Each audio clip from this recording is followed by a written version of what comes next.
बार बार खांसी होती है जो किसी भी कफ सिरप से नहीं जा रही है, तो ये कंटकारी है।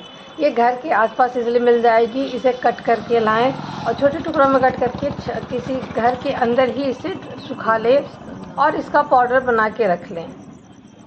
किसी भी तरह की खांसी में आप इसका सेवन गर्म पानी के साथ या शहद के साथ या घी के साथ करें, आपकी खांसी तुरंत कम हो जाती है। डिटेल ट्रीटमेंट के लिए आप मुझे कॉन्टैक्ट कर सकते हैं।